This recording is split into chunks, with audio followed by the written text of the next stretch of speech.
But David is a senior judge on many showing panels.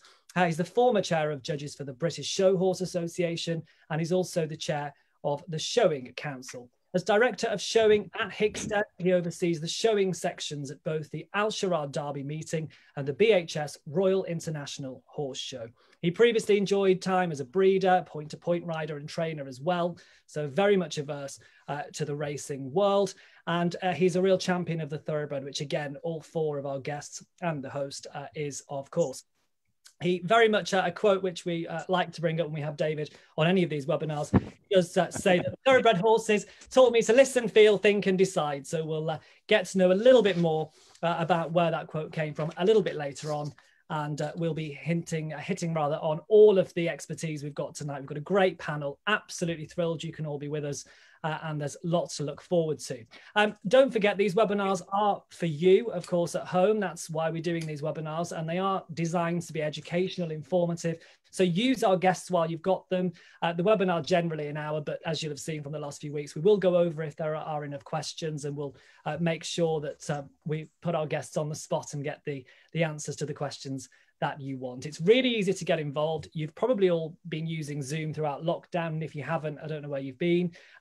At the bottom of the Zoom screen, you'll see the Q&A tab. If you put in a question there, I will get to it as we go through the webinar. Bear with me, obviously, because I'll be sort of reading and discussing at the same time, but we will get to them.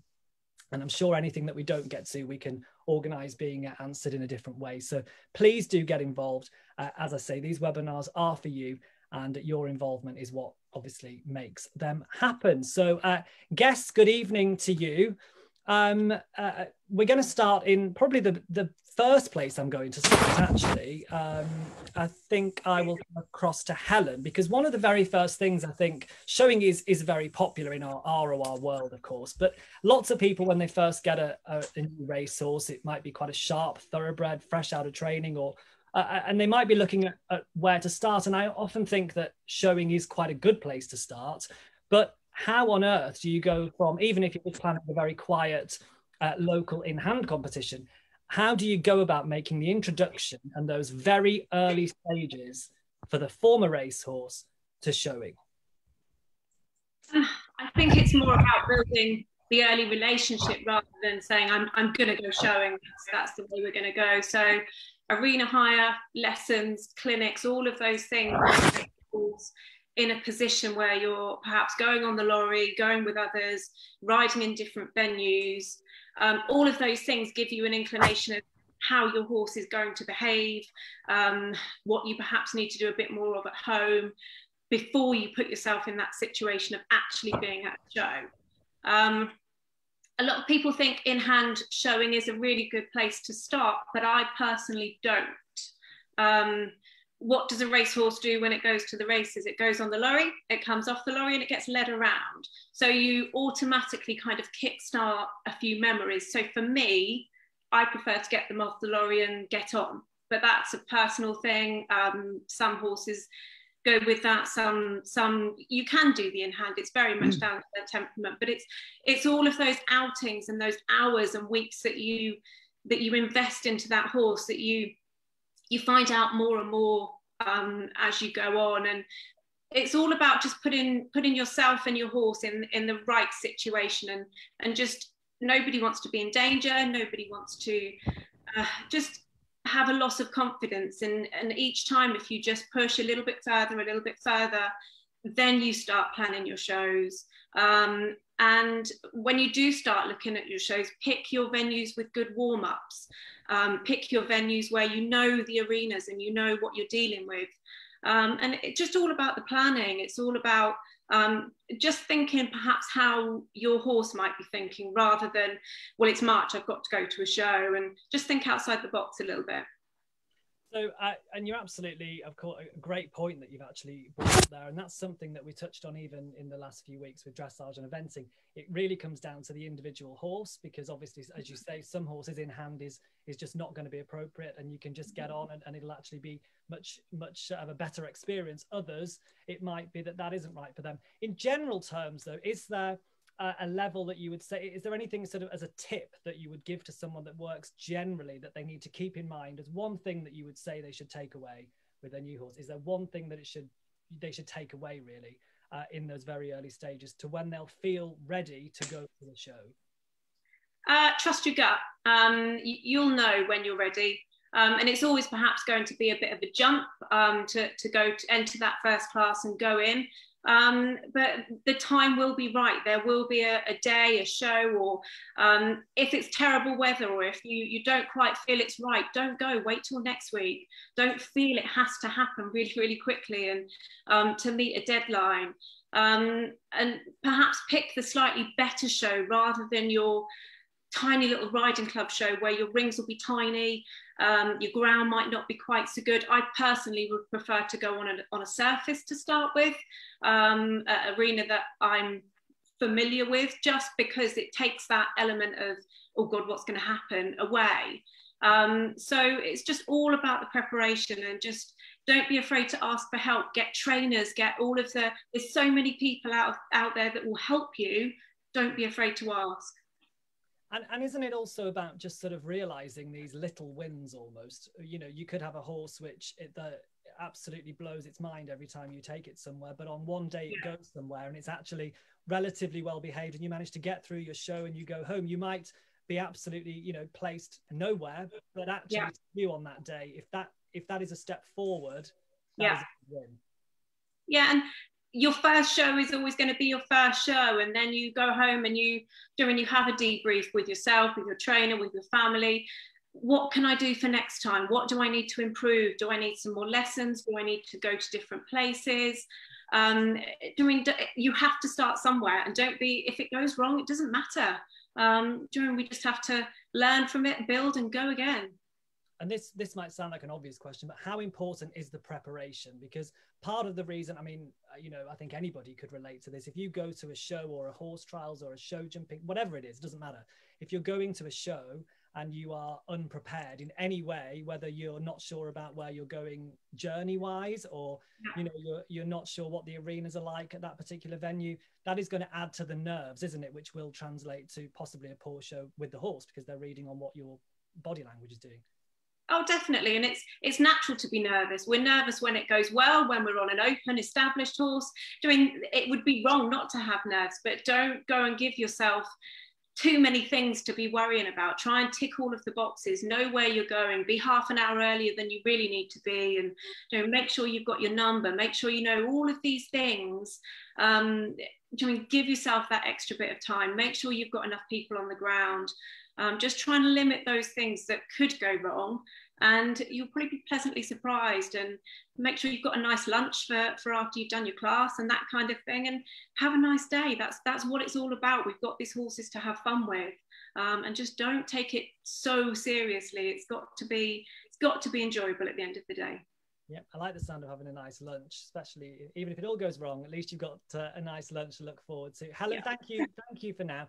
Some really good tips there. And actually, as I say, they're quite consistent with the things we've heard from Richard Davison in the dressage, from Yogi Bryson last week with the eventing. It's all very similar in terms of dealing with what you have, what you've got, realizing the sort of little achievements you're getting, and not becoming too almost overly obsessed about going and being all things all of a sudden. So Helen, really good points there. We'll come back to you a little bit later on. Again, like the last few weeks rather, that we have run these webinars, we'll be showing a couple of clips. We've got 3 of them to show you. We'll show them each individually and have discussions in between the 3. And the first of them sounds quite basic, but I mean, this is an absolute minefield, I would imagine. How to stand your horse correctly for showing. A small thing, but surely makes a huge difference. Have a look at this.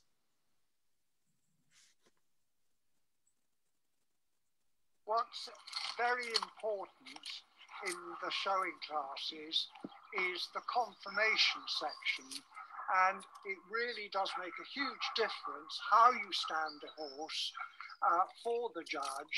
And very often the horse that they like on the go round and to ride looks nothing in hand because the rider has not presented it very well.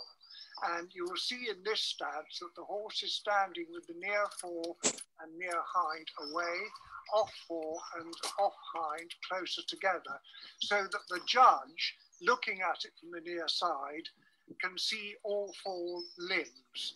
And again, the horse standing at attention, neck arched, looking alert, looking happy in what he's doing. And that's very important because presence, like with a film star, is an important part of the showing.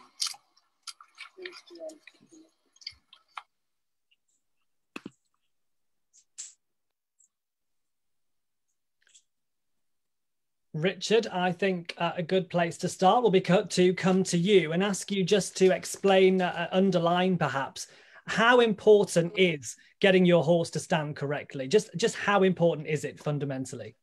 Well, it's incredibly important from a judge's point of view, because there's nothing worse than a horse where you can't see the limbs, because obviously a judge will walk all around the horse. So that looking at that video, you're seeing the horse from the near side, which is usually where the judge starts with, and then they walk all around it, and then the horse walks away, trots back.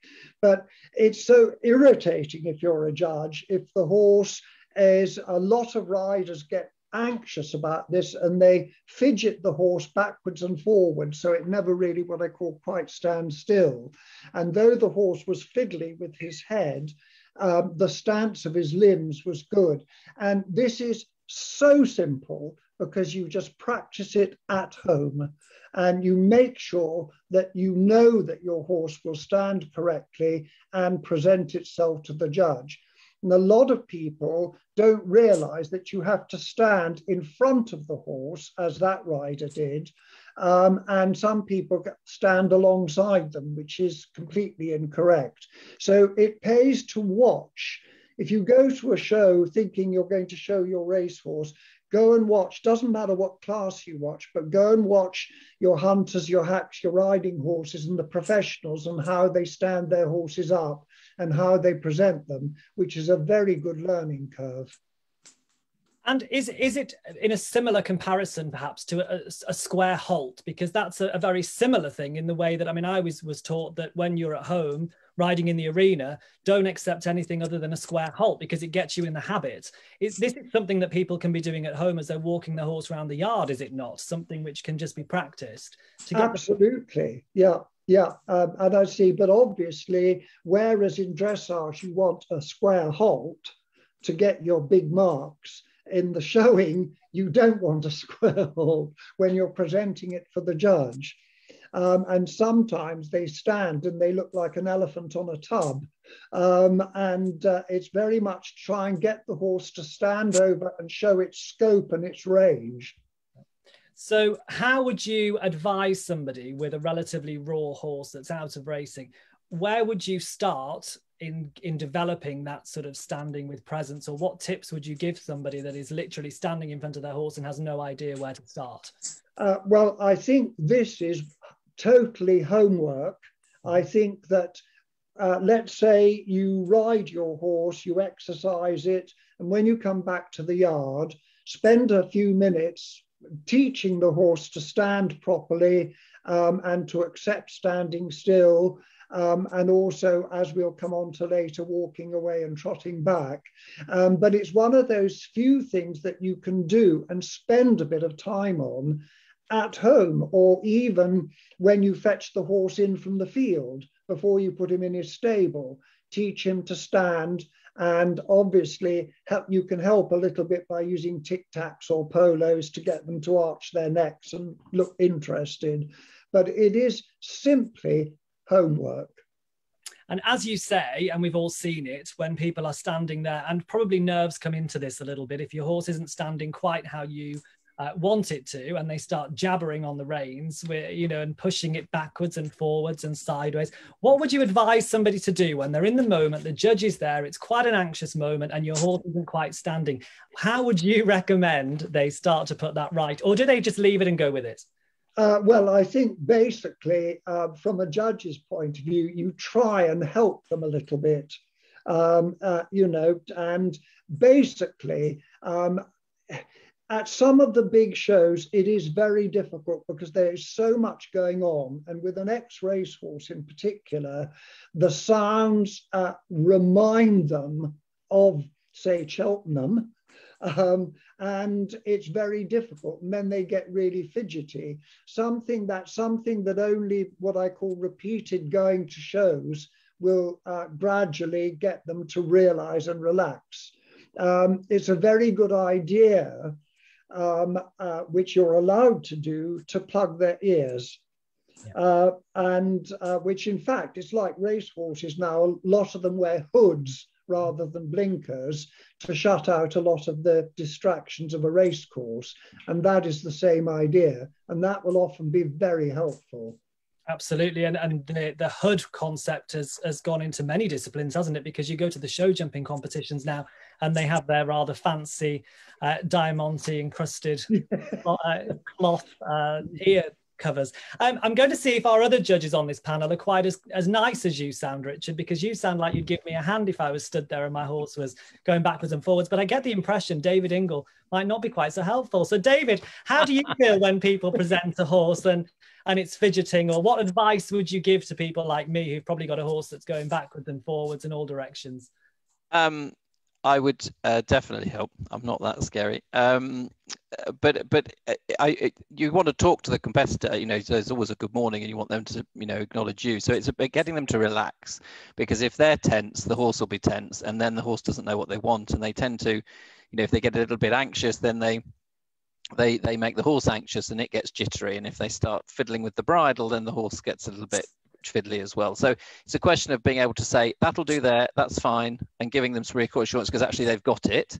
And if not, you might, particularly with the RoR competitions and this kind of thing, because they are training competitions as well. And I think we do forget that quite a lot. They're not, you know, a racehorse to the finished article, they're retraining of racehorse classes. So it is about helping and advising where you can. And if there's time, you'll say, look, just take a quick turn, bring it back, there you go, and just leave it. And rather than sort of trying to maneuver it like a tanker, just it will stand itself. The horses are used to standing, to be saddled up, to be in their box, to be done over, all sorts of things. So they do actually know how to do it. It's often the human intervention that will start to make them think, oh God, what's going on? Something's happening, because the person on the end of the rope or the reins has got such tight hold of them. So it might be just let go of it. There you go, fine, you've got it. So no, I would be helpful, but at the same time, there's a limit to how much help you can get. You've got 25 other horses to come, and you've got the show secretary saying, will you hurry up, and all sorts of things. So yeah. And in fairness, as you say, there's almost overkill, isn't there? There does get to a point where if you're winding the horse up, you know, you're trying to adjust and trying to adjust and trying to adjust all the time. That horse could be getting more sort of tense and het up, and you could end up just going around in circles. So you're absolutely. Hopper, let's come to you, because I think you'd be quite a nice judge as well. Hopper, anything to add on this topic of standing your horse? No, I completely agree with David that you need to try and put the handler at ease, because sometimes where the handler gets so worried that the horse won't stand, and that doesn't help. But one thing is, very often in the ring, there's something which is, a horse is absolutely mesmerized outside the ring. And if the horse will turn around and face it, he may well stand still. And there's no point in keep saying, turn him, make him stand in that way, make him stand that way. If a horse really wants to look the other way, let him, as David says, they're retraining horses. Let him, if he'll stand still by looking the other way, let him look the other way. Great tips.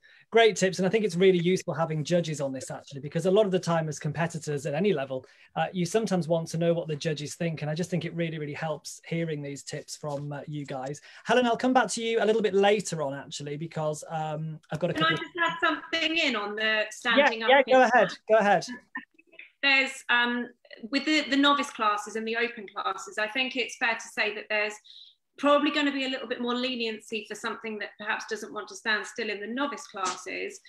But I'm pretty sure once you get to the open classes, they're expected to have a little bit more about them, and that they should stand still. So all of these things, if we can get them addressed much more in the novice classes, I think that's probably how the judges would probably see it. You will accept more from the horses that are in those novice classes. Yeah, fair comment. And I think you would say, Helen, as a competitor, that would be pretty fair enough, wouldn't it? Yeah, definitely. Okay, so I think we've covered that. We'll come back to a lot of these topics in the questions at the end, but I think we'll move on to the next clip now. And this one is all about horse type and attire. So have a look at this.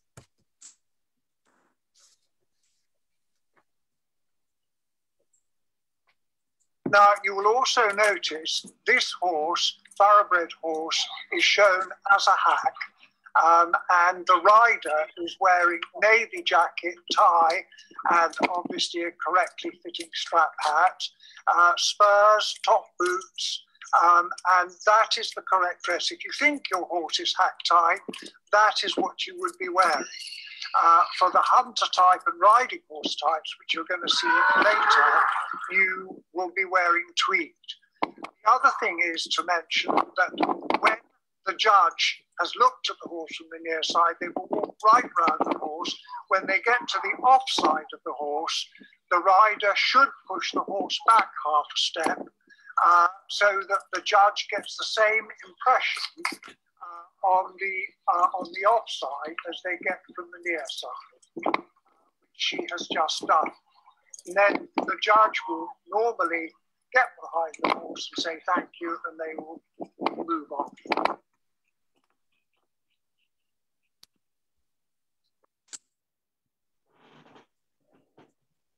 Richard, we'll come straight back to you then.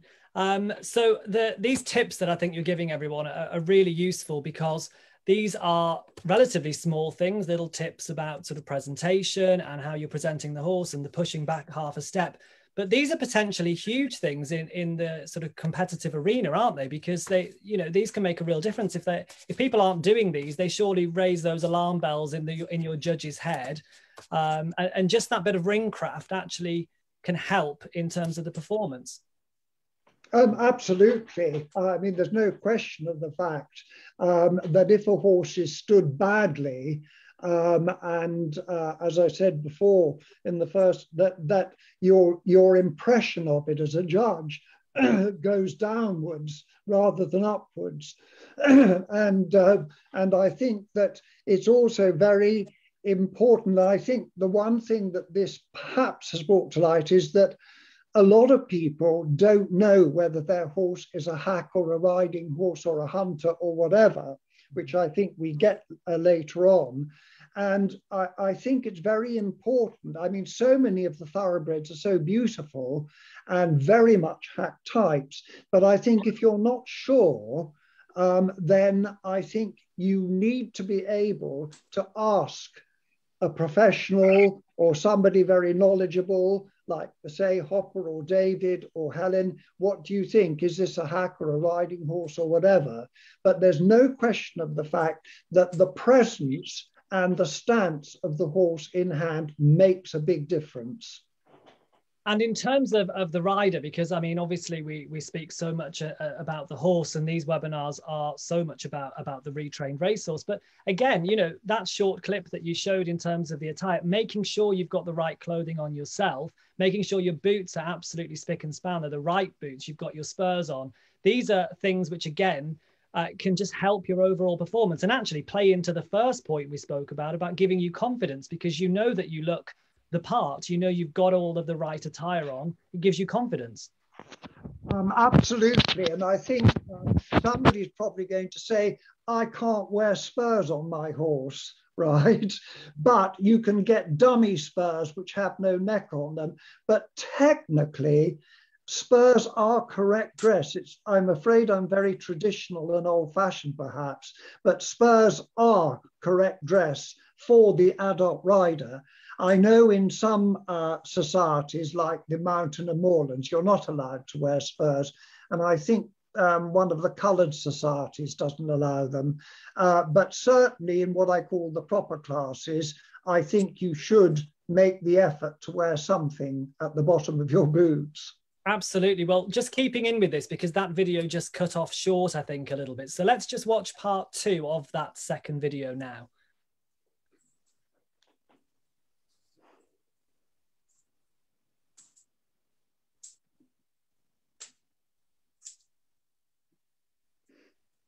Right, now we have a different stamp of horse, and the rider is therefore wearing tweed, because this would be, thoroughbred horse would be shown as a riding horse. If it was going to be small hunter type, or the big chasing types that are more hunter type, you would have a plain brow band and not the glitzy thing that this thing is wearing. But again, notice how well it stands, how alert and well put together, and with the near fore off hind again away, and the off fore near off hind closer together, and standing really well.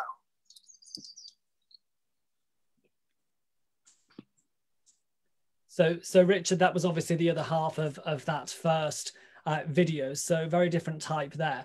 And I think our general thing we should take away from that is that people really need to go and do their homework, don't they? Actually look at what is required, what is the dress code, what is the correct attire.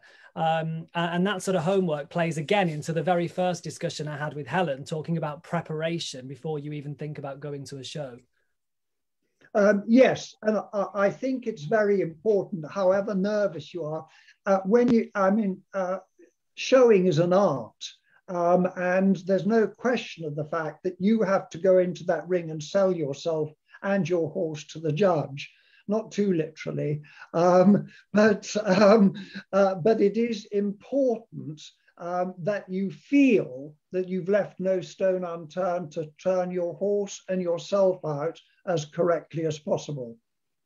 And again, with your judge's hat on, again, which I know you sort of have on anyway, but I'm putting it firmly back on you, how much of in your decision when you go into an arena to judge, how much of your overall decision of the overall picture actually is taken up by the handler and what they are wearing and how correct their attire is? Quite a lot, because the really well presented horse and rider will immediately attract your attention. As a horse walks past, whether it's in hand or ridden, you look and you think, wow, that's a very nice horse and very well turned out and a very efficient looking rider. So you're sort of automatically rather drawn to that picture.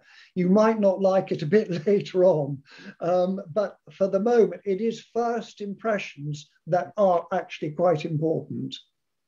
And Hopper, I'll come over to you.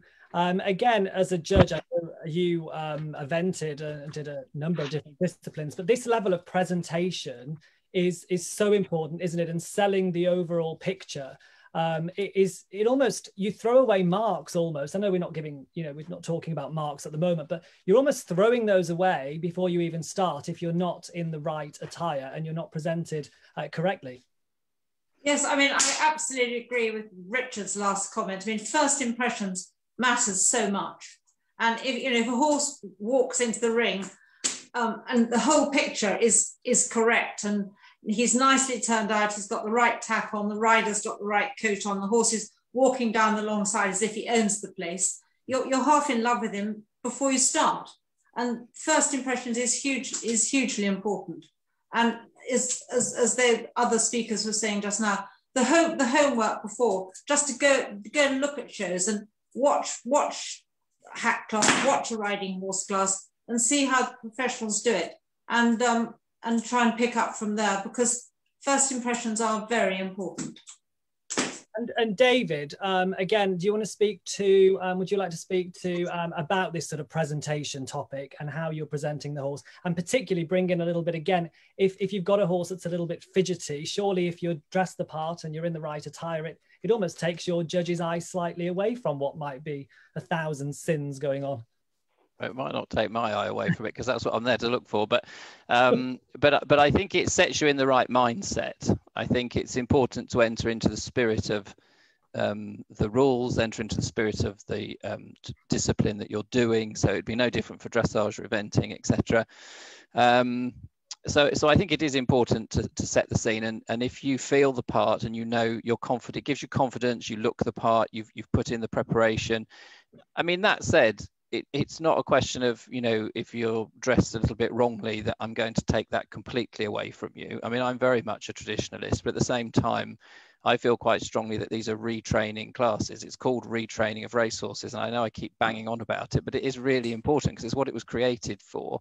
So it is an educational process, and as Helen quite rightly says, the end product, the bigger open classes and the championship classes more particularly, yes, you're looking for, you know, that evolution piece where they've arrived, everybody knows what they're doing, everyone's much more confident and the behaviours are good and the dress is good, but somewhere along that process from your first novice class right up to the end, you've got time to get it right. So yeah, I mean, it helps us to get the picture. The picture is important, but also our job is to dissect that picture as well and make sure that, you know, you're going to sell it to us, as Richard rightly puts it, but I need to make sure I know what I'm buying, although I'm not technically buying. You know, I'm judging, so I want to make sure I'm not fooled. I can see through the smoke. So there's that. So that's why it's really important we get it right, and we walk the walk as well as talk the talk. I think it's important. Yeah, and Helen, I mean, as our judges are pointing out here, we can almost make excuses for the horses in the novice sort of categories. They're ex-race horses, they're quite sharp. I personally would find it quite hard to make excuses for a competitor if they're not wearing the right attire, because it's not really difficult to find out by reading the rules, is it? Well, you say that, it can be quite subjective. You can have something that's perhaps in one judge's eye it could be a hack, in another judge's eye it could be a riding horse, and it's actually, sometimes you have to go hack one day, riding horse another, and have a look at the videos, the photos, and just see actually what is best. So it isn't black and white at all, and that goes right back to asking the professionals, asking people for advice, and like, I'm sure our judges here, they're not going to put the best horse in the class down because the rider's wearing a navy jacket instead of a tweed. That's a jacket change. For the next show, they can be in the right jacket, and it's losing the focus a little bit, that it's the horse that's got to be true to type, and the rider dressed accordingly. And it's this, like I say, that can be a bit subjective. You've got something that's a bit in the middle, but it's not going to win or lose a class if you're just wearing the wrong brow band, jacket, whichever. And it goes back to, you can improve. The next show is to make things better, and from March to September there should be a transformation, and then you start that transformation again the year after, and you might go through 2 or 3 tweeds to find the right tweed for your horse. That's a whole nother topic. But it's not the be all and end all. No. And you might find a judge that's not like Richard, that actually loves these glitzy. I know Richard doesn't like his diamante glitzy. Oh, no diamantes. No, we don't want that. Helen, on a serious note though, because anything that mentions a grey area, I think if anybody's already a little bit reluctant about getting involved in a sport or a discipline, if there's a grey area, it might actually stop them getting involved. What advice would you give to somebody that's watching this now, hasn't started showing, and wants to learn what I'm not saying, okay, the correct attire, but what would you advise them? Where would you advise them to start? Speak to people, go for lessons, go to clinics, there's lots of things. Well, hopefully there's going to be some more things going on soon, but I mean, I teach, there's others that teach, David teaches, there's people you can go to ask the opinion, or I wouldn't recommend going on any of these Facebook groups and saying, is this a hack or a riding horse? Because you're going to get 50-50, and that's coming from people that you perhaps don't want the opinion from. So it's putting your trust into a friend that might have a bit more knowledge, or you've got to pick the right person to get the info from, and yeah, just get out there and have some fun, and we can deal with all of those details. Like I say, lessons, clinics, that's the best way to do it. I think we can all agree we need to stay off Facebook groups that involve horsey people, as horsey people ourselves. I think we can all agree we need to stay away from those. Helen, thank you for that. We're going to watch our third video clip now, and this is all around the walk and trot, and some more advice again. And this will have a few voice-over words from Richard.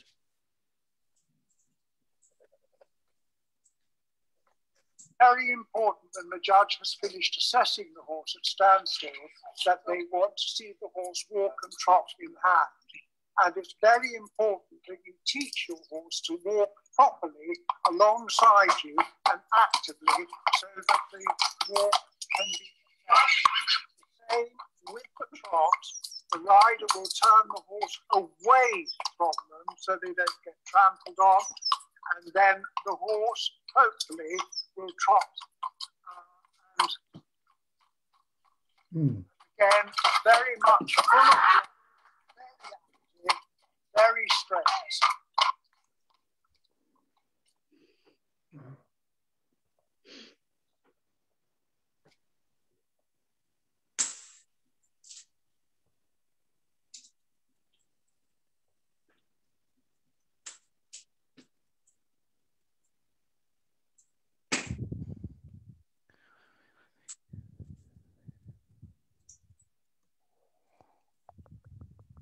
So Richard, I think we're watching this now. I think you can actually, if you want to talk over this clip to give any of our viewers any advice.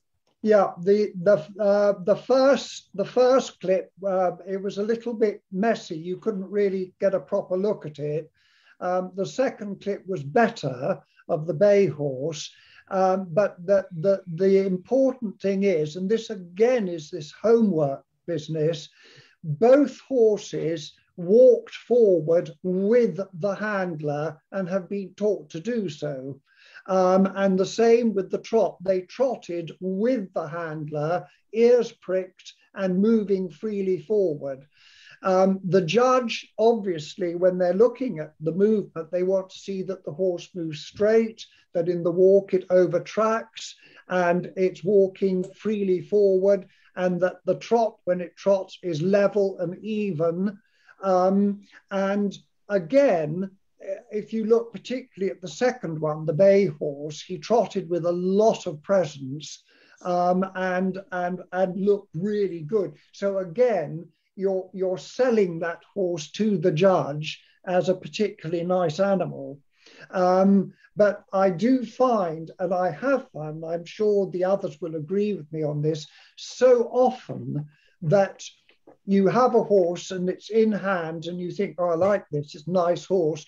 And then it walks off and the handler doesn't walk, they crawl, right? And the horse crawls along. And then when it trots, it shambles down past you. And you think to yourself, do you know, I thought I liked this horse, but I'm not so sure anymore. It is just the homework. And there are a lot of horses sometimes that come out in hand and actually say, oh, I'm bored. They're quite difficult to get organized. But one thing I found extremely helpful for the horse that's lazy in hand, go to your nearest racehorse trainer and get a pair of blinkers and put them on. And that will work miracles, I can tell you. That's a great tip. That's a really good tip. And I think there's lots of eventers that should be listening to that too for their horse inspections, because that is, you know, these are really great tip. Richard, another thing, in terms of doing that, you say do their homework. Do you mean literally get your horse used to going into your arena or on a obviously a hard surface and just literally practicing trotting that horse up? Absolutely, absolutely. And I mean, very often it's very difficult if you're a one-horse person on your own. But in one of these things, but I'm sure anyone could get a friend to help them, what I think is bad is when people have their showing cane or whip in their left hand and the horse is reluctant, so they whack it on the side. So the horse then goes sideways all over the place and the whole thing is a mess. But again, at home, get somebody not to hit the horse, but sometimes if you get a tin of, say, a baked bean can and put a few pebbles in it and just shake it up and down, that doesn't half wake them up. And it is just getting the horse to realize that you mean when you walk, it walks, and when you run, it trots. But I do think with the people, they have got to be a bit athletic about it. More great tips, Richard. Thank you. David, coming to you. This is another one of those things which sounds really simple, trotting a horse up, but actually is a bit of a minefield. because we've all seen it. We've seen that. I mean, my pet hate is at the top of the trot up strip, for example, when they will turn the horse away from them so sharply it almost does a pirouette on its haunches. It's all about, again, it's not ringcraft in this case necessarily, but it is all about the presentation, isn't it? It is, and it's also about safety and having the horse as part of you. It's about building a relationship. I mean, all of this is about, and any discipline you do, and showing is no different. It's about building that relationship with the horse that you have, and the trot up is quite an important part. I think people are becoming more aware of it now, but the turn is very important, because you see some people pull them towards them and turn them technically on top of them. I would really discourage people not to do that. It really doesn't look very good, and it's not safe. The horse could easily jump on top of you, and you're suddenly walking backwards if you're not careful, and you are at great risk. So you really need to turn the horse away from you and give it a little bit of room, and then you can use it. You can use that. It's almost a bit like a thermometer. If you think of a thermometer, you're walking down the line of a thermometer and you've got a little bubble at the end. That doesn't mean to say you turn sharp left and go via the co-op or anything. You just do a little move to the left and turn round, and you can feel the horse in the bridle. You should just feel the horse into the bridle, and you can practice that, and the horse will trot away off the curve quite quickly and nicely forward alongside you and into the bridle. So it's practice, but it's really important because it's an opportunity for you and your horse to work together on the ground. So it's a relationship thing, and the horse needs to know what's expected of it. It shouldn't have surprises. It should be what it's expecting and what you've practiced and what you know.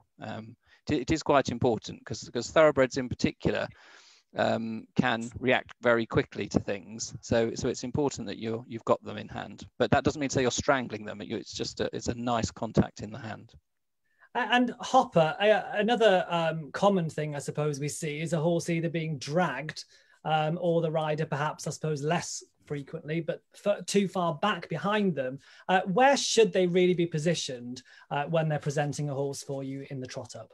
Well, as those clips were really good in that the girl was sort of by the horse's shoulder, so that they were beside him, not in front of him. And the other thing that she did beautifully, which if people would look at those clips again, having turned at the bottom, she got the horse alongside her and absolutely straight before she started to trot. Nothing looks worse than somebody swinging around the bottom, taking off, dragging their horse behind them. You need to have the horse beside you and then trot forwards together. I think you were talking about me there, Lucinda. You must have been watching one of my I went at 100 miles an hour trying to hold on to a 17-2 horse. Helen, just talking about my experience being taken off with a live wire, how do you deal as a competitor yourself with a horse that may be on the sharper end? We're talking about lazy horses for a trot up here, but many of our people watching this will have horses which want to go off at 100 miles an hour or turn side on or do all sorts of things. I wouldn't trot too fast. I think if you get any speed up, then you're snookered. It's, again, that practice thing, but you want to find the pace that suits you and the horse. As soon as they get a little bit faster than you, they end up turning their neck in and it totally ruins the picture, and then they're trotting on the skew and they don't look great from behind. So it's, if in doubt, slightly slower if you've got something that's very sharp. And how would you recommend as a training, from a training point of view, that people watching this, any tips that you can give them as a competitor yourself? What, for a sharp horse? For the trot up, particularly generally. In general, yeah. Practice. And it's all about confidence. It's all about doing it and feeling that you've showed your horse off to your best ability and to your horse's best. You want to show it off as much as possible. And when you need to have confidence, you need to go to the judge and say good morning, good afternoon. And they love a little bit of chit chat, and just it's a showing, like Richard said, it's an art, and you've got to embrace that. And it's a bit like watching crufts. The handlers are so skilled in how they're handling the dogs, and it isn't just about plonking yourself there with your horse. You've got to kind of show off a little bit and just make sure your horse has got his ears forward. And it's from the very second that they stand still, that's when it begins. And it's all really important, and it does count. And yeah, just making the best of your horse. And again, finding that person that can give you the advice of, if my horse is perhaps a bit narrow in front, is there a way that I can make it stand so it looks a little bit wider, or doing everything that you can to make your horse look its very best for those, what is effectively a few seconds where a judge has to form an opinion, and yeah, hope for the best.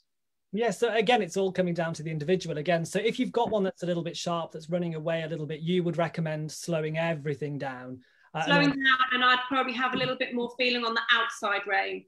So if I do have any contact, I'm keeping the horse straight rather than allowing them to curl around. And how much can you cover up a horse's sort of flaws, I suppose? I know this is, it's not as, it doesn't sound with our judges, our eagle-eyed judges here, like you'd get much past them, but is there any sort of way, if you've got a horse that is a little bit, you know, you've got a flaw that you'd like, is there anything you can do in this trot really, or do you just have to go with it and present what you have? No, there's little things that you can do, but ultimately if you've got something that's got issues or blemishes or anything like that, you're not going to get a huge amount past these guys for sure.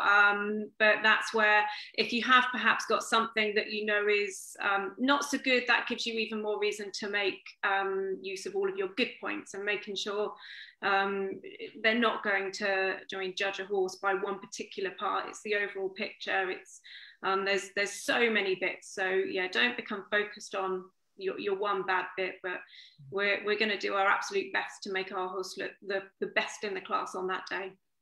And Richard, you almost need to think about this almost in a rhythm. I mean, because you want them to be walking in a rhythm, don't you? Even though you're not on them, you know, we're just trotting them up, but you almost want a consistent rhythm and tempo, don't you, in the walk and in the turn? Because again, going back to that thing which I always look at and think, why would they do that? When they just swing them round and they almost, especially racehorses, former racehorses that are a little bit weaker, you can almost make a horse look, well, almost lame if you push it sort of so tight around that circle. How much is trying to keep that rhythm in the walk, listening for the feet in the walk and trot important? I think it's very important. This was something that you've just mentioned. I never, when I was showing, when I showed the horse in hand, when I trotted past the judge, I never ever went round the corner, because sometimes when you take a horse round a corner, it can look unlevel behind. So I always pulled up in a straight line and then walked back into my place in the lineup. But to keep, you know, again, it's if you walk and you teach your horse to walk in rhythm with you, and the same when you trot. I mean, sometimes you watch some of these Welsh cobs being run up by these, what I call Olympic sprinters practically. And I mean, they have the horses absolutely bang there. And it is just that good old, as we've all said, it is just good, solid homework. Yep, so homework is the takeaway there. So loads of great tips there. Thank you, panelists. We've got lots and lots of questions coming in. So I'll try and get through the next 2 points fairly quickly so we can just jump onto the questions. Ringcraft we've already spoken about, so as a general rule, but again, that's going to come up a little bit in some of these questions. But I think a big question when it comes to showing, so, you know, are the rules, we've already touched on these, there's a few grey areas here and there. I know Richard mentioned in his videos about whether your horse is a hack or a riding horse. We'll start with Richard, but I am going to bring everybody in on this. Where would you start in determining what your horse is? Are there any particular traits we should be looking for? Let's start with you, Richard, if you can talk about a hack, for example. Hack, well, on the rules of the British Show Horse Association, you've got two classes of hacks, not exceeding 15 hands and not exceeding 15 3 hands. So basically, and I mean, to my mind, always because I've been going for years, basically the thoroughbred was the ultimate hack. Also occasionally the Anglo-Arab. But if you've got a horse within that height parameter and it's very quality and a very, very good mover, then it's quite likely to be a hack. And Hopper, to you, in terms of a riding horse, what sort of things would you say offers suitability for this? Well, I think as much as anything else, it's the ride it gives you. A riding horse will take you a bit more forward than a hack. And, we've talked an awful lot of type, and obviously type is terribly important, and whether you wear the tweed jacket or whether you wear the blue jacket. But, as you get on to the more open classes, hacks need to give you a hack ride, and riding horses need to give you a riding horse ride. And there is quite a big difference in that as well. And you certainly can go to somebody like Helen, who's showing and riding these horses, and they would definitely, I know, be happy to help you with getting the ride to fit the class, if that makes sense. And David, in terms of when you get a horse out of racing, so obviously, again, people watching this webinar, some will have a 15-1 sprinter, former sprinter, someone will have a 17-hand chaser. How do you start in determining, I know that we just touched on that there with Hopper, but how do you really determine the traits and the qualities for each discipline category? Well, I mean, if you took those two as an example, then as long as it's got enough limbs, the bigger one would have to be, into a hunter category, but almost be too big, because a 17 plus hunter is going to be massive. So, again, you've got to be very careful on the construction. So it's about looking at, if you're unsure, get some advice from people who know. Look at different classes. That can be confusing in itself, because sometimes it is hard to tell them apart. Hacks and riding horses in some shows can look very similar to the untrained eye, but actually hacks are very obvious. They're very elegant, they're very trained, they are the ultimate ride and disciplined horse, but they are ultimately a thoroughbred. A really, really good hack is a pure thoroughbred that is beautifully trained and immaculate. A riding horse will give you a much more forward ride. It's a sort of halfway between a hack and a hunter, if you like. It's going somewhere a bit more, but a hunter is much more substantial, stronger. They are quite obvious, the types, but sometimes if you're on your own and you're only looking at your own, until you go and compare it with something else or go out and you think, oh gosh, yes, I see what you mean. So don't be frightened of that, because there are professionals, whether they want to admit it or not, who sometimes think, oh, I'm not quite sure, it could be, might be not. So they have to try these things. And I mean, Helen herself had a very good horse that, took time to produce. She got it there. She won both championships, both Hoys and Hickstead, and it competed in open riding horses in the end as well. It was a huge progress, but it wasn't sure. I know Helen at the time was saying, I don't know if he is or is he not, but his type of ride, actually, as Hopper said, is very defining. And actually that was a key point with Helen's horse, was it was very much a riding horse type ride. It was really off somewhere. Doesn't mean to say it was disappearing off, but it was never a hack. Far too strong a type, but it wasn't really a hunter, because it wasn't, I don't want to use the word butch enough, but it is a word people sometimes use, but it wasn't sort of a hunter type. It definitely was a riding horse because of the ride it gave. Helen, you can talk to that. Tell us a little bit about your experience, and also add a few tips for people watching this about how they should determine what sort of classes they should be looking towards. Yeah, I mean, Chunky, as he was known, Deep Reflection, you would have perhaps looked at him at the beginning and thought, oh, he could be a hack, because he looked a little bit in between, dare we say, at the beginning. And David helped me from the beginning with him, and we didn't quite know which way he was going to go. But yeah, once year on year they change. Even from March to September, they evolve. They get stronger. They fill into themselves a bit more. And like David said, it's the ride, it's the way that they go, and it does just, so that means it doesn't have to be right at the very beginning. It's that evolution of the season as you go on. I mean, a hunter is always generally quite obvious from the beginning. One of the other ones that I had, he was always a hunter, would never have been anything but. He had that bit more bone. He was 17 hands, and he was an open lightweight hunter, as well as an RoR. So there was no shadow of a doubt what he was. The smaller ones, that's where you can have a little bit more opinion. And yeah, it's just seeing where they go, and it's the movement. You can have quite different movements. For a hack, it's a bit kind of daisy cutter, a bit floaty. And then your riding horses are perhaps a bit more punchy and a bit more powerful. But yeah, I mean, it can look a bit of a minefield, but once you understand which bit goes where, they should all fit into the right category quite easily. Yeah. And 2 points I'm going to touch on with David. You're going to get these questions because they're quite hard ones. Lovely. Bits and shoes. Let's cover this before we move on to the questions. Bits and shoes. Shoes. Okay. What is your opinion on bitless and unshod horses? Well, if they're in hand, that's fine. I appreciate that it's an issue, and I totally appreciate people who have strong views on this. I really do. But if you take my perspective as a ride judge, I'm getting on a horse I don't know. I've got a minute and a half, if that, to be able to assess it in a strange area, both for it and me. And would I really want to get on that with no bit and no shoes? Well, bearing in mind I'm trying to assess the ride, so I want a good ride that I enjoy, that feels safe and tractable, rideable, trained, etc.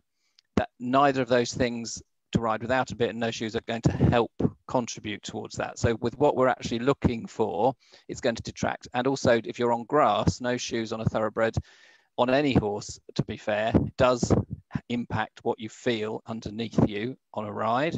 And I need to feel safe and secure, and I want to remain that way. So I have no views. If people really feel they don't want to ride with that one, that's fine, but I wouldn't be able to and wouldn't want to ride it because I wouldn't feel it was making the best of the animal for you, and it wasn't bearing in mind my safety or its welfare. So I think we do have to be careful, but there are opportunities for that, and I think they're the way they should be used. But in these classes, that's not them. And thoroughbred feet do need really good management. They are not known for having amazing feet. I don't want anything said about the thoroughbred, because for me it's the best animal in the world. Completely biased, but their feet is probably the one thing people go to criticize, so they need really well looking after. I think that was really, really well covered. And you could have had 5 bits in my old horse's mouth and you still, to be quite honest. But anyway, right, let's move on to the questions. Helen, I'll start with you with this one, if you don't mind. Ilona has asked, I have a question about settling my former racehorse whilst at a show. Do you have any tips or suggestions about how to settle your horse while at a competition? Often the noise of other rings, music and other entertainment will light him up. Yeah, I mean, that's quite inevitable. The noise at these bigger shows is like nothing else, and it is very hard to kind of recreate that. So I'd go right back to the beginning. I'd go to the arena hire. You can have a loud radio. You can start introducing those kind of things in an environment that they're happy in. Earplugs. There's many different ways, and that all comes back down to the individual horse. And you know what? Some horses don't cope with it, and it's actually being brave enough to say, my horse doesn't enjoy. If they get to that point where they can't deal with it, then you might just have to focus into a slightly different direction, and it's being brave enough to do that. Yeah, and there's a bit of repetition, isn't there? Because obviously the more you attend these events and shows, hopefully it will get better. Yeah, definitely, yeah. Great. Richard, one for you. This is from Mark, great name. Actually, it sounds like it's from me. I struggle to obtain a consistent contact with my sharp 11-year-old former racehorse. Can you offer any tips relating to the contact? That is actually a very difficult one, because I would love to have seen a video of the horse and to understand where the problem lies. I mean, a lot of racehorses, ex-racehorses, are behind the bridle until you set them alight, and then they get quite strong. It's very much a question of also its conformation, because if it was very weak behind or had an awkwardly put on neck, then it makes life much more difficult. But with a thing like this, I would go to my nearest really good instructor and get help, get them. And also, of course, it depends what sort of bit Mark has been riding it in. Because all of that, the teeth, the back, the bit, the conformation, and so on, and the horse's temperament as well, are all part of the whole thing. And I would certainly say, right, I'm going to go to so-and-so, who's a really good instructor, and get help to get this going properly. Yeah, great advice there, and I think that's very important. We've mentioned that in the last 2 weeks, talking about how getting everything checked, particularly with things like contact, and if a horse suddenly starts bucking or whatever, just making sure that everything has been checked physically, so you can obviously rule those things out. David, just on the contact though, how, we all learn obviously that a horse, the contact should be a vertical, the pole should be the highest point. How much of that translates into showing? Oh, a lot for me. I think it's something that's has been a worrying trend for me as a judge, to see horses behind the vertical and too low. It hinders the ride, it impedes the ride. The horse needs to take you. I want to get on a horse. I mean, everyone likes a different ride. I like quite a strong ride because I want it to take me. I want it to be jolly. I want it to be, happy. I want it to be, come on, let's go. But I want it to be tractable and rideable and listening and well trained, in as much as I can feel that someone's doing the work. It might not be the finished article, but I can feel that when I'm asking the questions and it's getting to know me, that it's going, oh yeah, I know that one. Oh, I can do that. Oh, I didn't do it very well. I'll do it again. And all of that. That's all part of what I'm assessing, and it's great and it's wonderful, particularly in the novice classes. But I think, being behind the vertical is something we should be very conscious of, and being too low, we should be very conscious of. It's there's a lot of research on it, a lot of medical research, veterinary research on some of the damage it can do. Working long and low is very different to being behind the vertical. It's a completely different thing. So we must be conscious of it, and a horse needs to learn to carry itself. Racehorses do that very well, naturally. It is what they do. Horses run and jump naturally. It's part of their makeup. It's who they are. It's part of their identity. And so we have to work with them to bring out the best of that, not dominate them to change what we want it to be. We need to work with them. This is a relationship, and it takes time, and we need to make it fun, both for the rider and definitely for the horse. Because if it's not fun for the horse, there is absolutely no point as far as I'm concerned. So they're important areas to understand. Yeah, I think a really good point as well. I think really good that you mentioned that about the a horse being overbent. I mean, dressage obviously looked at that issue a lot, didn't they, with the topic of RoR, and it's not good. And thankfully, dressage and showing have addressed it. And I think it's clear to say that that is to be avoided. Right, next question. Who shall we get these? We've got 31 questions, so thanks everybody for sending these in. And I can barely read them even with my glasses on, so I'm obviously getting old. Helen, back to you. Do you let your horse down completely when they come out of training? And if so, for how long? So assuming they've had their horse, how long from the process of finished racing to starting to train for showing would you normally leave it? Or is it, I imagine, down to the individual horse? Yeah, very much so. I've actually done both, and both come out with the same results, that they've turned into a successful show horse. But yeah, I mean, there's upsides to turning them away. They let down, all of those tight muscles get a chance to relax, their brains get a chance to switch off. But for the horse, deep reflection, he came straight out of training, and I went with him from there. So, but he had an incredibly good brain. And yeah, there's definitely pros and cons for each.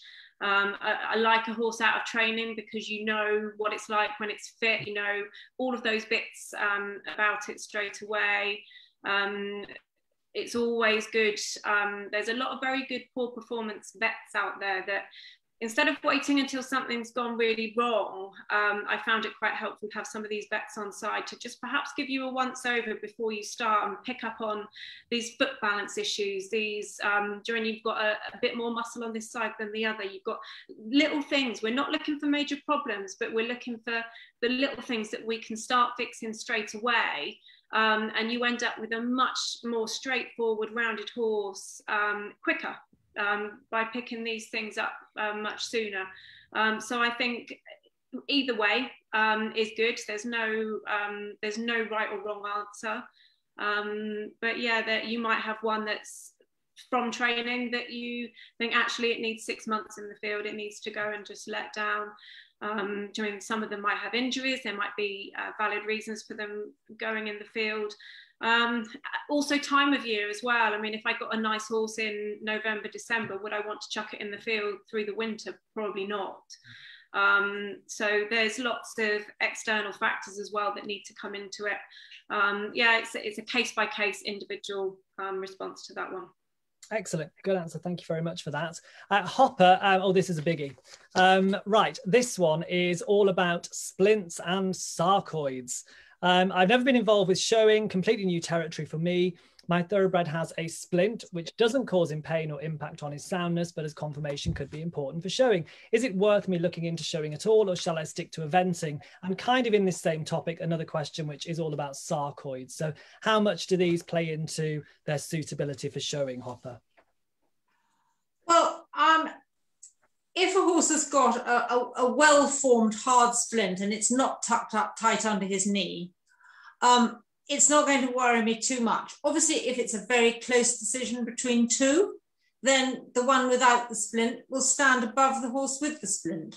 But I have to say that my personal feeling is that I have, and I have in the past, forgiven a small splint, which is hard, well-formed and not impacting with the knee. And generally, obviously, a lot of our, particularly national hunt horses, former national hunt horses, you know, they've been around the block, haven't they? They will be a little bit battered and bruised here and there along the way. How much are these sort of little scars and things? How much should people be concerned about those for RoR classes? Again, I think it's if it's something that's obviously been an injury, and it's not a malfunction of conformation, and you can see what it is and you know it's not going to affect the horse in an RoR class, I think there's a lot of things that you can forgive. Yeah, and I think that's really good, because we want to be encouraging people, don't we? You know, we realise these horses, some of these old 3-mile chasers, they've had a tumble here and there. They're brilliant horses and we want them coming to showing. Yeah, exactly. And they all have their splint on the off fork, because so many people have just undone the girth and let it swing, and they've been banged all their lives with the buckle as the girth flies underneath them. And that's all it is. I think you used to watch me tack up and untack as well, didn't you? Okay, next question. David, this one's a rulesy question. I don't know why I feel like David's... Okay. He's the rules man. I feel like David's the rule book. Richard, we're going to for fashion advice in a minute. Helen's everything riding, and Hopper, I just throw her the odd question and she's brilliant enough to give me a great answer. David, this one is: with British dressage banning the trimming of sensory hairs, muzzle, ears, eyes, if one competes there, do I, yeah, it doesn't quite, I'll have to read this because I should be vetting it, but basically the question is all about the muzzle hair, ear hair, all off, staying on. What's the answer? Well, obviously, it's a very interesting subject at the minute, which is evolving, and then the FEI have made some very clear decisions on it, and British Dressage are making clear decisions on it. Showing hasn't yet. It is about to have a discussion as part of a welfare meeting through the Showing Council in July, and the Horse Society and World Horse Welfare are going to attend that to help navigate the issue, because it's an issue that needs talking about, because we don't talk about it much. And I've heard everything from I've always done it, I'm always going to do it, to okay, this is interesting, I want to know more. So we've got a whole gamut of discussion to have, and I think we do have to have that discussion. I think probably the way to look at it is, does a completely untrimmed horse, and we're not talking something that's going to look like it's going up a mountain in Scotland. I mean, these are thoroughbreds we're talking about here, I think. So they don't get that hairy, and you know, I wouldn't discriminate against a horse that was untrimmed in the way we're talking about here, which is their sensory hairs and maybe their ears and bits and pieces, because it's not that noticeable, particularly at the time we're showing in the summer, and well-groomed and well-presented. A well-groomed, well-presented, well-trained horse is as good as anything. And if I've got a horse in front of me and they're two very good horses, and I like the one and it hasn't had its whiskers off, I'm going to have it. So I'm not going to stand there and say, oh, it's the best horse in the class, but it's got its whiskers on. Personally, it makes no difference to me, because half the time, and I've seen horses in the ring that are not trimmed to that degree, and other judges haven't even noticed. I know they haven't, and it's great, because you shouldn't be able to discriminate against it. I think that's what I'm saying is, you know, we'll probably get to a point where if that's what you want. But obviously it's how you turn them out, how you present them, what you do with them, all of that kind of stuff is the key bit of the training. That's the key bit for me. But we are about to have big discussions on it with some assistants and get people hopefully to a better place on it. And where, for people that want to follow that, where is there an organisation that people can follow on Twitter, or just keep an eye on generally to find through the Showing Council website, and we also have a Facebook page, and we will be having a welfare meeting in July, so there will be a report, I guess, come out from that. We have a central welfare policy for showing, which was developed 2 years ago in conjunction with the BHS, which has helped, and this fits into that, and we're going to get to an annual review with that, and so we've said we will talk about this openly with all the showing societies, because it's a very, you know, obviously, you know, it worries people. They don't know what to do to be right. They feel difficult. They don't know enough, and some people are doing this, some people are not doing that. So it's that people are worried about it. So we need to talk about it, and we need to understand it first, and then we can see where we go. Absolutely, it's a really important issue. Second really important issue we've discussed tonight, isn't it? It's almost like an equine panorama. But yeah, we will actually, as ROI, it's all very serious topics actually with that. And I know that through ROI as well, we'll share that news with our members as well, and just make sure everybody's updated, because it is important. Richard, slightly fashion advice now from you. 3 questions I'm going to give you. The first of them is, do you have to wear hunting style boots, or are the curved tops okay?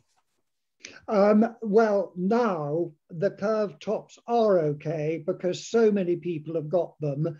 You know, you only have to go around the stands at Hickstead and places like that to see that you almost can't see what I call a good old-fashioned hunting boot. I mean, again, traditionally, a proper hunting boot with garter straps was de rigueur. But now that has changed so much. And I think it's actually, when it comes to it, it's actually the whole picture you present. And if those boots have got the curved high sides, but they're clean and smart and well-fitting, then I don't think it detracts from the general picture. And I mean, you certainly wouldn't say, as somebody comes in with a pair of those boots, well, I'm not having them because their boots aren't proper. So it is something that has become accepted. Okay, good answer there. Another one for you. Does the collar on the tweed jacket have to be tweed, or can it be velvet? I think a tweed jacket, I didn't know. I've never seen a velvet one. I mean, I think they're not talking about the velvet collar, are they? Yes, velvet collar. Yeah. Well, again, I'm afraid that is that I don't mind a bit of glamour. Right, so it's like the current crop of brow bands these days. I mean, they really are as vulgar as hell. But there's something about it that's rather fun. And I think and you see a lot of hunts have coloured collars.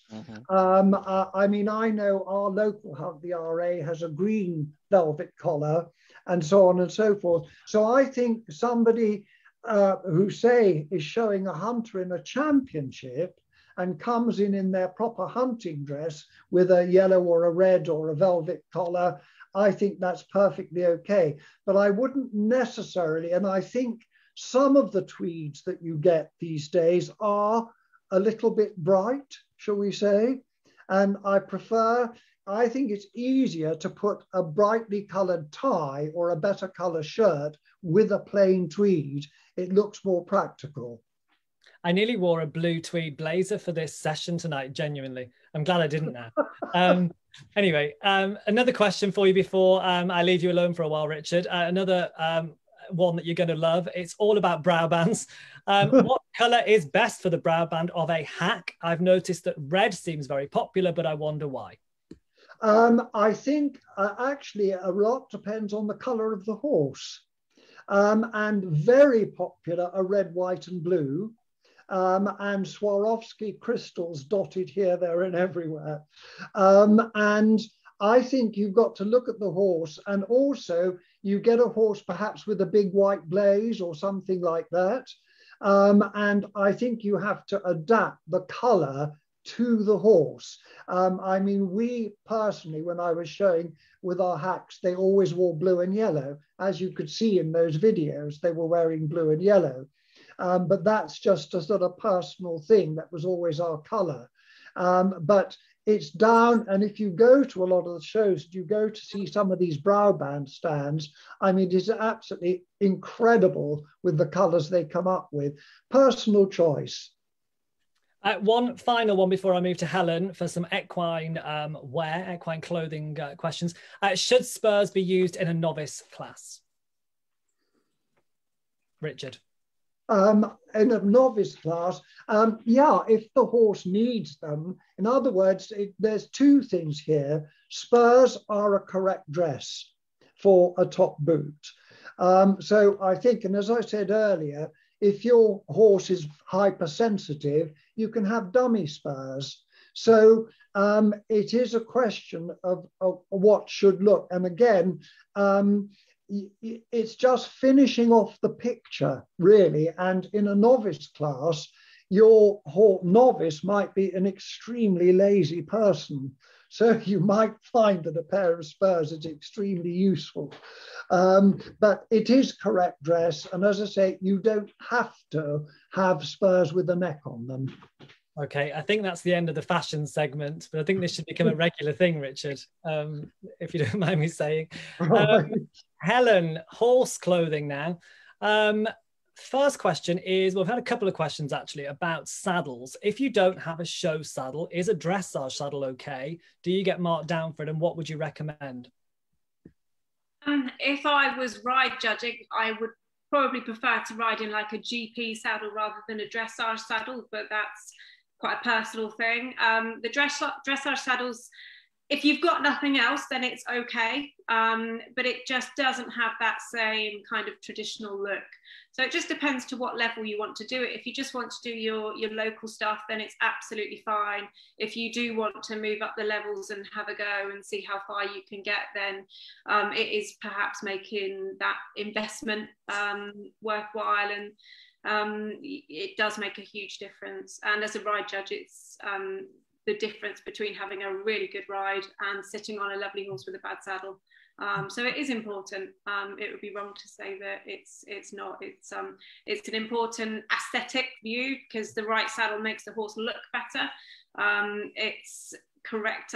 The better it fits and the more comfortable the horse is, the better it's going to move, the better you're going to sit as a rider. So it's one of those things. You can make do, or you can make an investment and just go that bit further. And quite a few questions about the differences in bit requirements for novices to opens.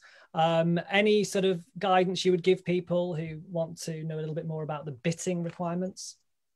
Yeah, I think that's more to do with preference. With ponies, obviously, they have to go in a snaffle for a novice class, but as far as I'm aware, unless anything's changed, the RoRs you can go in a snaffle. It's obviously going to be looked at favourably if you've got a horse that's going beautifully in a snaffle.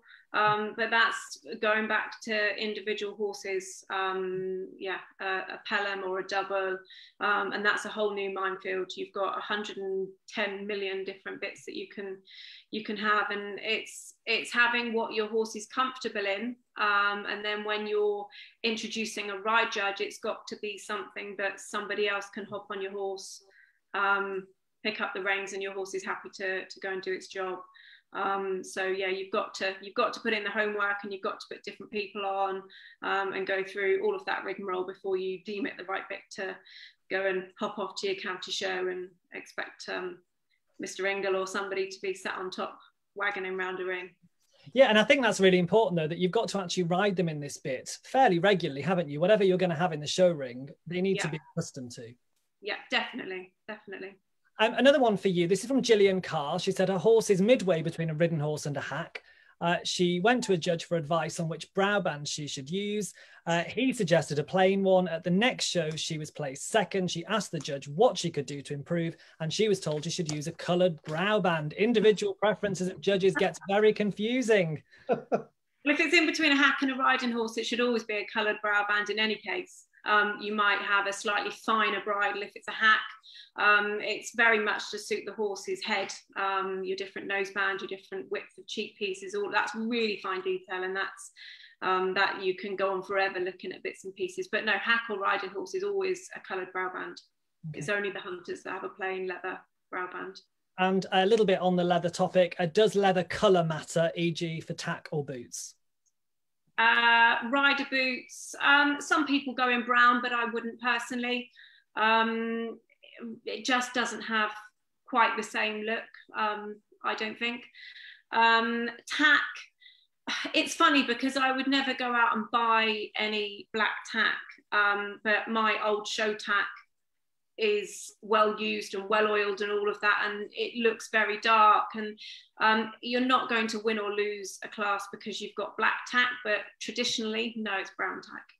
Okay, thank you. Hopper, these questions coming your way. This is a lovely one. Can you please explain the score sheet and how the percentages go from the round, the lead up, the judges' ride? So obviously we don't need to go fully into all of this, but just a general scoring overview is what Emma Terry is asking for. Well, really the only score sheets that I use are ones for working hunters. Yeah, that's what we'll talk about. Well, with working hunters, you have the jumping first, and you have a mark for each fence, and then a mark for the overall style, and then you go forward to the next section, and you have a mark for the ride and a mark for the confirmation, and then it's all added together. And just because there are people watching this who will have never experienced showing before, they're looking at starting, how are generally in the other categories, how would the scoring generally work, or how does the judging process go ahead for people which are brand new to this? Well, I mean, in straight showing classes, we still, in the classes that I judge, we don't do marks, and you have a discussion and you watch the horses going round, and then the two judges split, and one will go and do confirmation and one will do ride, and then you'll have a conversation afterwards and compare your notes, and which you've made in your head, not written down notes. We don't do marks. And I think that's quite important for lots of people to know, though, isn't it? Because it's, you know, people coming into this world from other disciplines, even, you know, that they think are relatively similar. You're coming into something where the whole format is often completely alien. So I think it's quite good that people know that. And I think on our ROR, or certainly somewhere on our ROR website, there'll be an example of a working hunter score sheet that we use at our ROR competitions. So maybe we can look at perhaps sharing a link or something to that, so just people can see a score sheet, because I do think this is quite helpful. It's like dressage riders seeing a dressage sheet. I do think it's quite useful to understand how these conclusions are reached, and how the format works, because if you're brand new to it, you know, you don't know how these things work. So thank you for that, Hopper. Another one actually for you, though. This is in the novice classes, are you just as happy to see a horse in a snaffle as in a double or a pelham? In a novice class, I think a snaffle is fine if a horse is going nicely in it. But there is no doubt about it that show horses just look better with two reins. And, you know, even if they've just got a pelham or a jointed pelham, if they can't, you don't feel they're ready to take a double. I personally just think the picture of a show horse, two reins looks better. Okay. Excellent. And one more for you, actually, sort of in relation to the contact anyway. At the trot up, should you allow the horse its head so it carries itself, or should you keep a decent contact? Well, it's a sort of 6 of one and half a dozen of the other, really. You want to see the horse carrying itself, so you need to have enough contact, as Helen so rightly said, to keep a horse's head straight. But you don't need to sort of grip him tight under here. Similarly, you don't want the reins swinging. So I haven't really answered the question because it's a bit of one and a bit of the other. No, that is an answer though. You know, that is an answer. You know, it is 6 of one, half dozen of the other. So I think that was actually really clear, even if you didn't think you were being clear. Right, we've got quite a few questions, and actually I definitely feel more at home with these questions about the jumping phase of a working hunter, and a few people having various issues. So we've got people with sharp horses that obviously I imagine are going like the clappers. We've got others which are having issues with slightly lazier horses that they're having to sort of get after in the working hunter. David, now when I watch these events when I'm commentating, I think sometimes one of the biggest problems from a jumper person, I'm not a showing person, a jumping person's perspective, it almost looks like there could be some ring practice in the sort of way course riding would just sort of help. Now, I know that's not the be all and end all. These are showing horses. It's not show jumping, but I sometimes see, you know, you'll see, and I'm sure everyone can relate to this, but you'll have a horse that maybe goes, you know, takes a stride out of a related distance in one area and then hooks back and adds 3 strides in the one stride double. And it all just starts to get a bit messy. How important is the general course riding in the working hunter phase, that general sort of rhythm throughout? Well, it is important. I mean, you mentioned the word rhythm. It's you're looking for a rhythm. You're looking for a forward-going ride, because if you're jumping, you don't want to be riding backwards. You need to be riding on a forward stride. You wouldn't necessarily have related distances. It depends where you are, but a working hunter course isn't a show jumping track, so there is a clear difference. There will be distances to a point, but they might be. I mean, the number of times you walk, the judge walks the course first and then says it's clear to go, but sometimes that sort of merges and you get people breathing down your neck while you're walking it and trying to go fast enough to get them to walk it. And you'll hear people say, well, it's a bit long in there, or it's a bit short in there. And you think, okay, so they've seen it then? Because that's the whole point. It is, you know, you might go on a long 2, or it might depend, but again, depending on your horse, that might not be a long 2. But if we've walked it and we know what that distance is, we will be looking at each horse. That's why we walk the course, because we need to know what we're judging. It's not just as low defenses. So we know if that was a long distance, and if a horse comes through there and just makes it look so easy, and it looked like the rider hardly did anything, that's, you know, that it all goes together to make up the mark.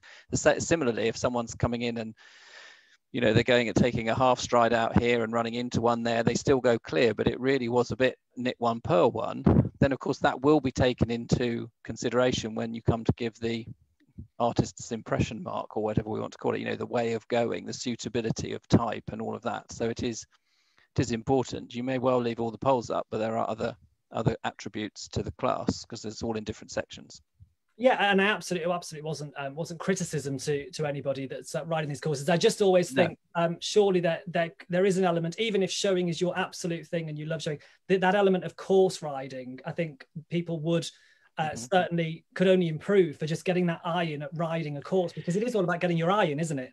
Yes, it is, absolutely, and it should be enjoyable. So walk it. Again, it's about putting yourself at ease. The judge wants to see you do well. The judge isn't there to see you do badly. So they, a bit like standing them up in hand, they, you know, go up to the, if there's time and that's what you're doing, say good morning to the judge. Don't stop and go through a shopping list. I mean, it's just a nod. Some people don't stop. They ride up and they slow down and they say thank you, and the judge says off you go, and that's it, it's done.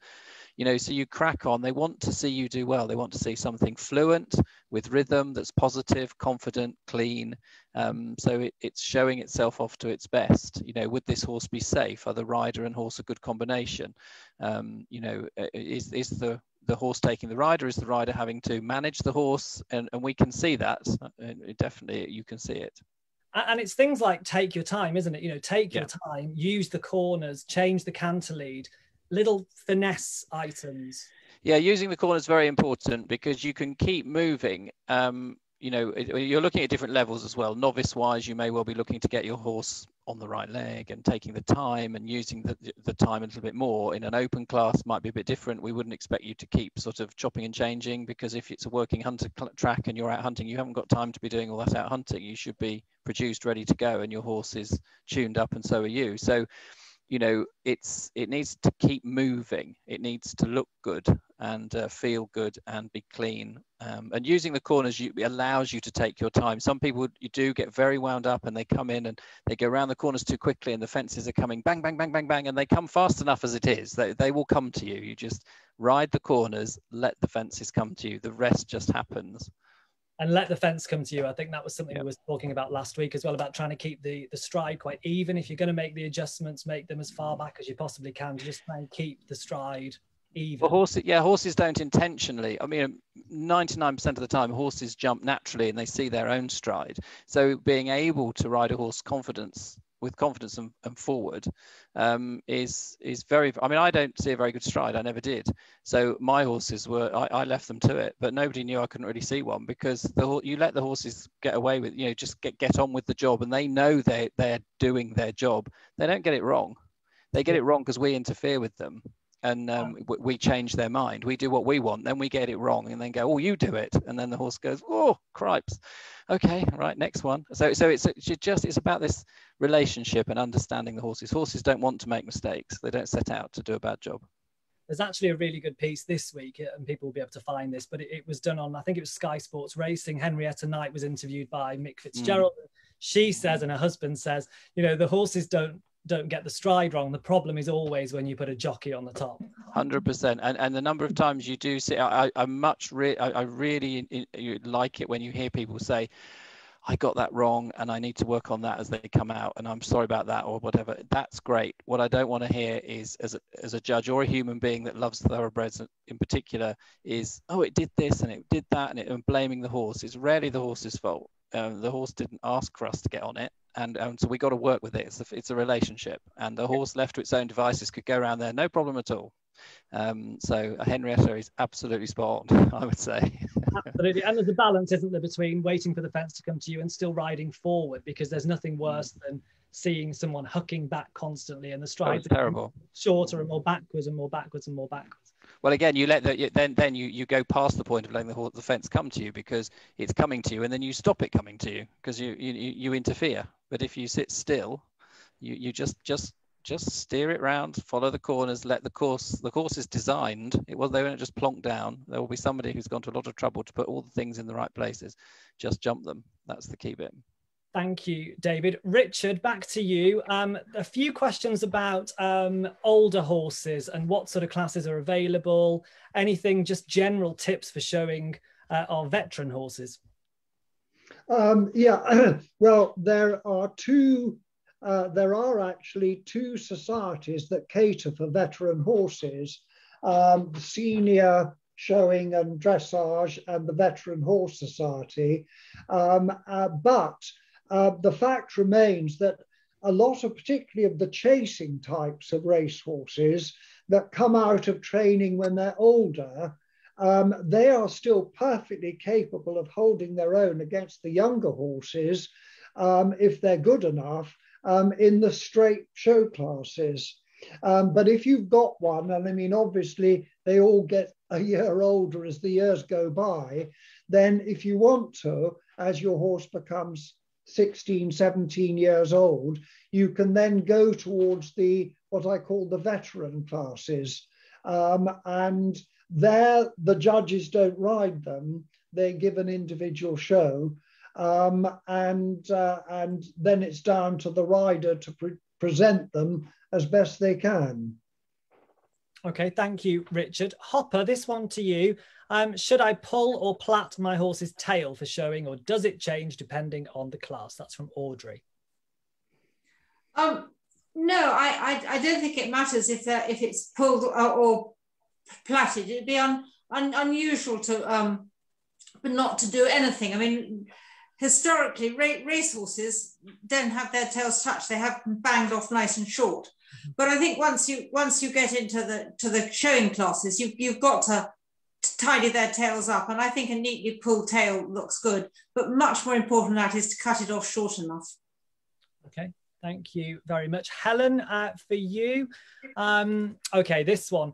My horse gets very overexcited, a little bit similar to the earlier question, but my horse gets very overexcited at shows. He's reasonable with me, but has started throwing enormous bucks when the judge gallops him. He goes well for male judges, but doesn't seem to like female judges.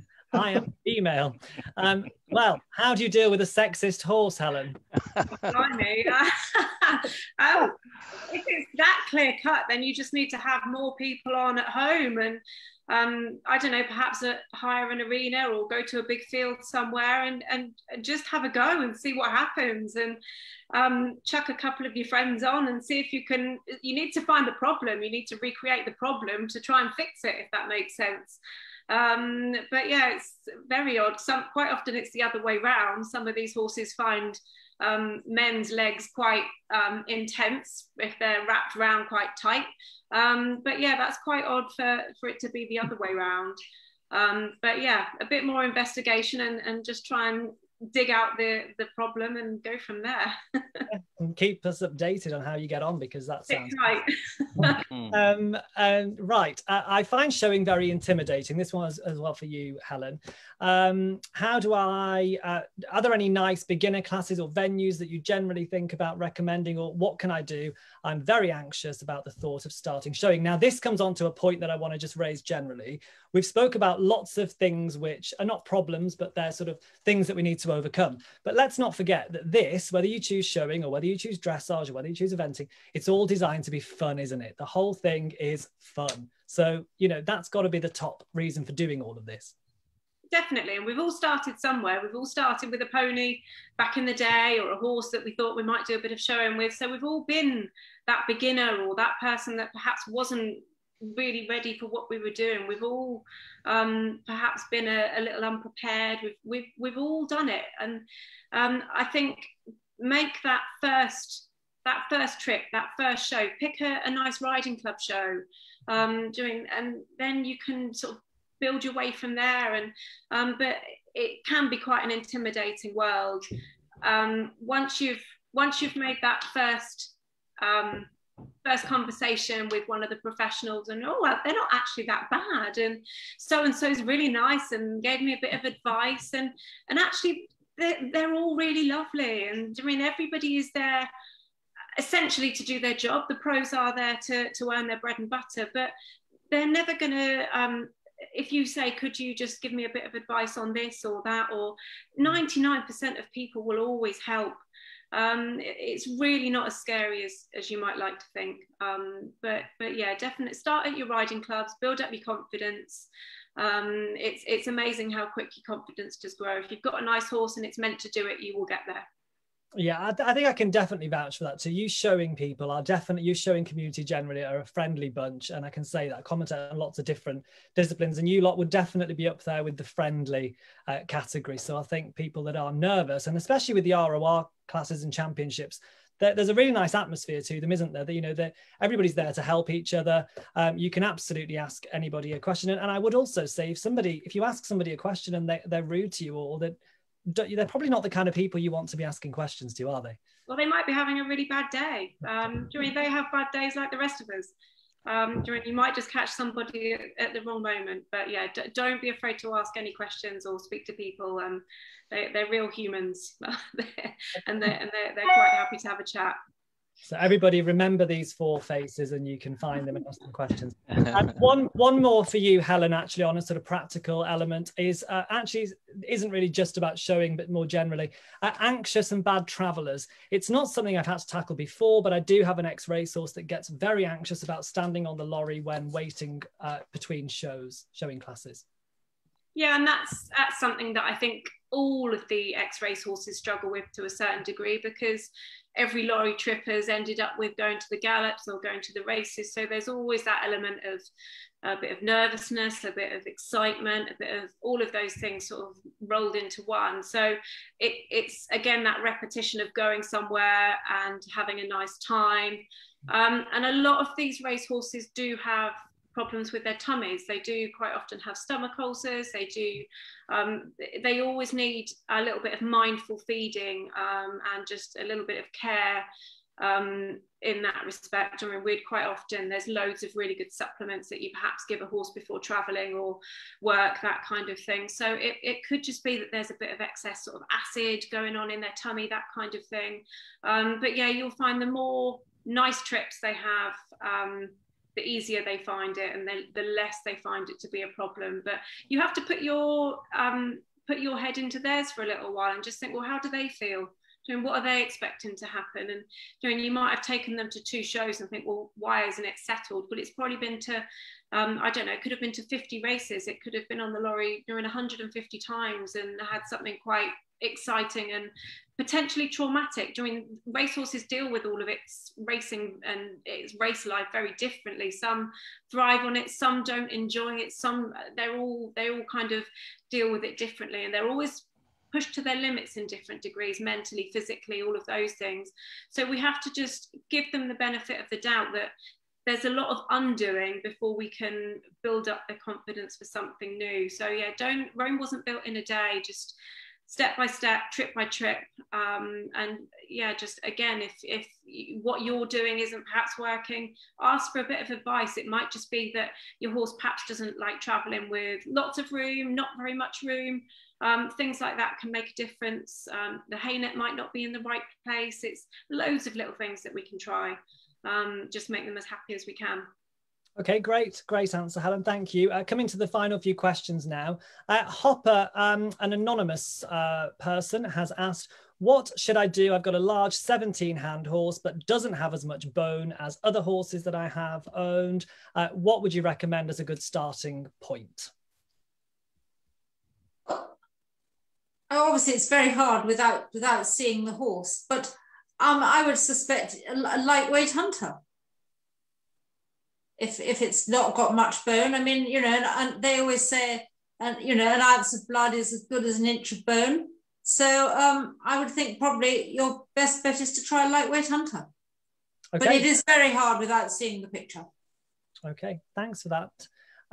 David, I'm coming back to you, and I'm also going to bring Richard in after you, but I'm coming back to you with another topic, I'm afraid, another bit of a controversial one. There's a few questions, and I think it's right to discuss this topic. We mentioned it briefly in December about the condition, feeding, how much condition a horse should have, how much it shouldn't. Obviously, I assume many people with ex-racehorses are dealing with trying to keep condition on the horse. Some won't be, of course. What's your take on this? I know it's a very big topic, but... Yeah, yes, it is.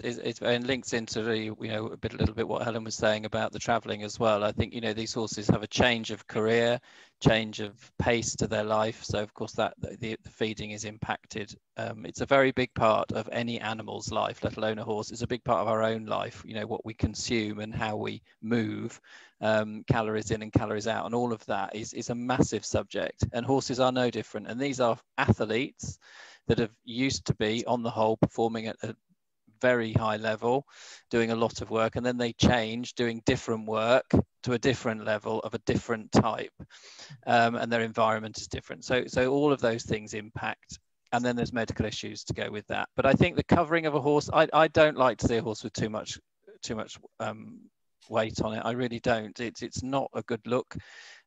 Showing has, and I've talked about this subject quite a few times, and at the National Equine Forum recently on what they called the Great Weight Debate. But I think showing has had its issues in the past, and I'm not saying they've all disappeared completely, but we did some work with Liverpool University on this and did a big study on the Thursday of Hickstead. Every single animal that exhibited was condition scored, not by us, by independent professors and research people who independently researched, and we didn't have a single overweight horse in any class on that day on the showground. That was a massive piece of research, and we're going to do some more because we care about it and we really want to learn more. So people fit and fat are two very different things, and well covered and etc. I mean, a horse in the show ring looking like it's about to go to the start at Cheltenham would not look right, and neither would it be fit for showing if it looked like that. So it's about being fit for purpose,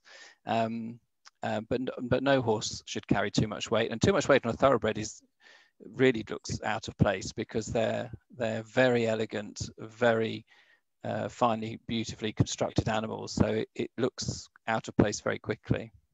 Yeah, really important topic. Richard, I'll come to you to add if you've got anything that you'd like to add to this. But I mean, these thoroughbred horses, I mentioned that most of them have issues keeping sort of top line in condition, but actually, you know, I mean, I was watching some Hong Kong racing the other day, and some of they're all shapes and sizes, aren't they, the thoroughbred? We've got horses which could almost be warm bloods in looks wise, certainly. So that it really is horses for courses when it comes to feeding, isn't it? Absolutely. And I think you can only, the old saying is, play it by ear.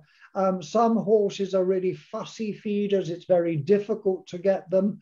And again, as David was saying, you take a horse out of a very strict routine as a racehorse, and you take it away from that, and you have a completely different routine very often.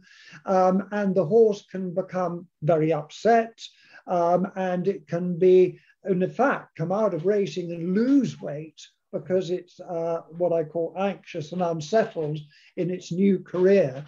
And I think you've got to what I call just keep trying to experiment a little bit with the feed.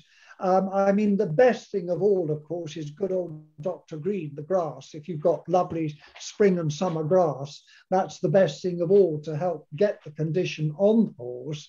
But otherwise, it's a question of trial and error, really, to get the horse to eat. But basically, what you want to finish with, if you're showing the horse, is a horse that is round, but not fat. Excellent advice, and again, another really important topic. And it's good to see professionals in the industry like you guys talking about it as well, and addressing the issue as well, as David said. A lot of that also, Mark, sorry, just to interrupt, but a lot of that comes from the changing condition and muscle condition, because the muscles you create and work with to run a racehorse look and feel very different in their makeup and visibility to that of a horse that's doing flat work. And Helen, if you think about, you know, your very good horse, you know, you think what that started like and how he ended up over a sort of 4-year period. It's completely unrecognizable, but never fat. But they become shorter, rounder muscles rather than long, slim, sleek, fast muscles. You know, that's probably not the way to put it, but it is a different way of working. Will build different muscle, as they will on humans. Yeah, brilliant advice. Right, to round things up, because we're almost approaching 2 hours again, but it's been a brilliant discussion as always. I'm going to come to each one of you for a tip, a little bit of advice that you would give to anybody watching this who perhaps is thinking about starting showing their former racehorse. Any bit of advice, it can be absolutely anything. Richard, we'll start with you. Homework, and like we've all said, go and get help.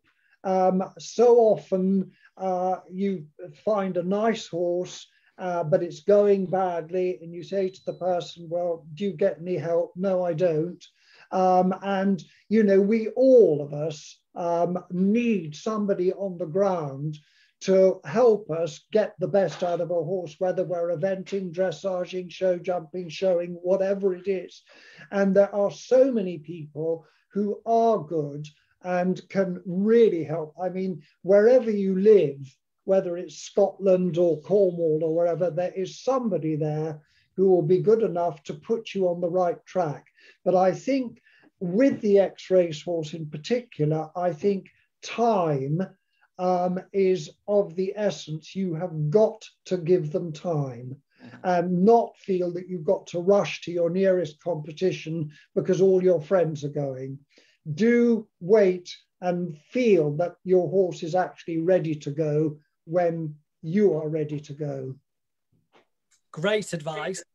Hopper, to you. Well, I think really Richard has summed it up very, very well, time and getting help.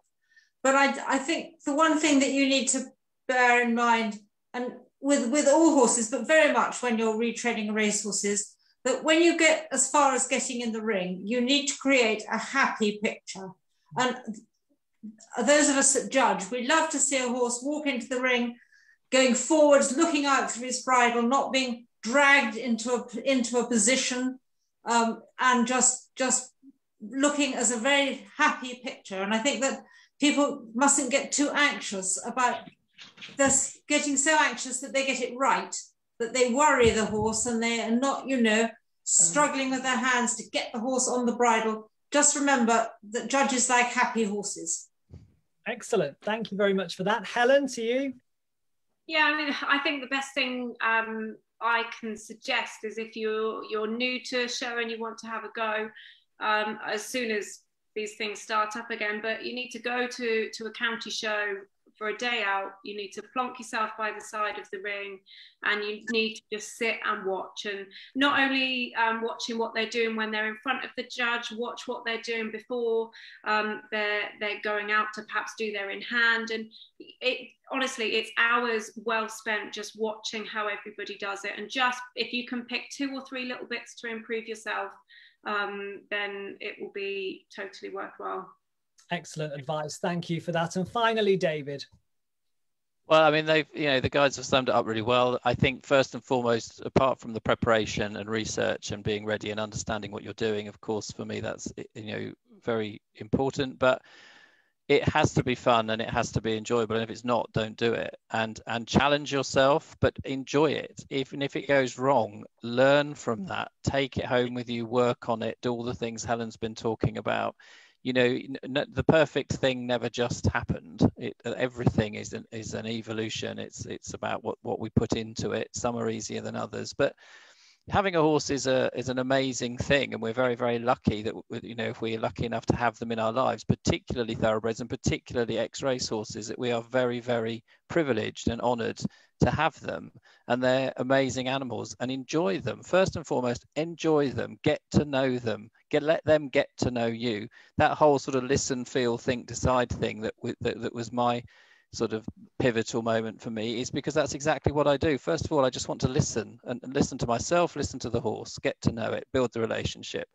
Then and begin to feel it, begin to actually feel what they are thinking, what they want. Are they happy? Are they not happy? What can I do to help that?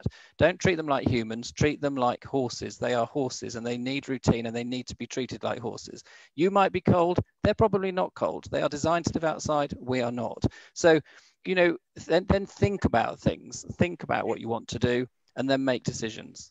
And then if those decisions aren't right, rethink it, feel again, think again, and then decide again. So you constantly evolve, you constantly grow, but first and foremost, you must enjoy them and have fun, because if you're not having fun, nothing's worth it.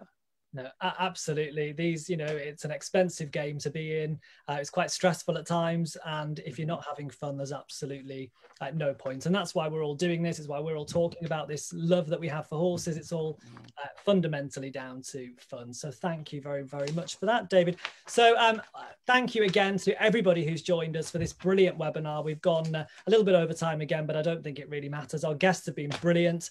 Lots of great content we've discussed here. You'll be able to go back and watch the webinars, this webinar and the ones from previous weeks. They will eventually be available on Facebook with the relevant links. But for now, David Ingle, Richard Ramsey, Hopper Cavendish and Helen Newbold, you've been absolutely brilliant guests. It's been a pleasure to spend a couple of hours with you, and we'll see you very soon. To everybody at home, stay safe, stay well, and we'll see you again very soon.